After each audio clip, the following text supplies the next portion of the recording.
Hello viewers, வணக்கம் and welcome to my channel. நம்ம வீட்டு ஸ்பெஷல். இன்றைக்கி நம்ம எண்ணெய் கத்திரிக்காய் குழம்பு எப்படி செய்கிறதுன்னு தான் பார்க்க போகிறோம். நல்லா பிஞ்சு கத்திரிக்காவை இந்த மாதிரி 4ஆக கட் பண்ணி எடுத்துக்கோங்க. பாத்திரத்தில் ஒரு 2 ஸ்பூன் நல்லெண்ணெய் ஊற்றிருக்கேன். அது கூட நம்ம கட் பண்ணி வச்சுருக்க இந்த கத்திரிக்காவை நல்லா வதக்கிக்கோங்க. கத்திரிக்காய் தோல்லாம் நல்லா சுருண்டு வந்துருச்சு. இப்போ இந்த கத்திரிக்காய் தனியாக எடுத்து வச்சிடலாம்.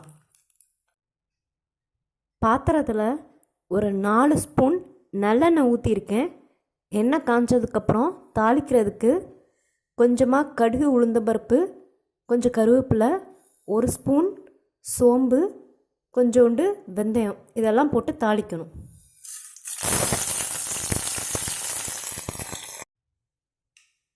சின்ன வெங்காயம் ஒரு 5 எடுத்திருக்கேன். அதை குட்டியாக கட் பண்ணியிருக்கேன், அதையும் சேர்த்துக்கோங்க.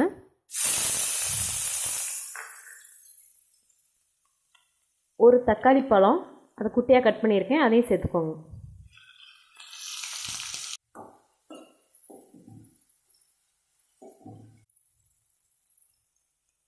அது கூட 1 ஸ்பூன் மஞ்சத்தூள், 1 ஸ்பூன் மிளகாய்த்தூள், 1 ஸ்பூன் மல்லித்தூள், 1 ஸ்பூன் உப்பு, எல்லாத்தையும் சேர்த்துக்கோங்க.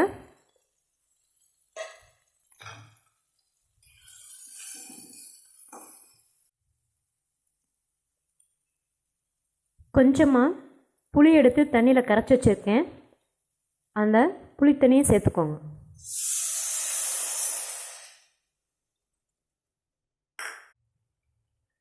அது கூட 1 டம்ளர் தண்ணி சேர்த்துக்கோங்க.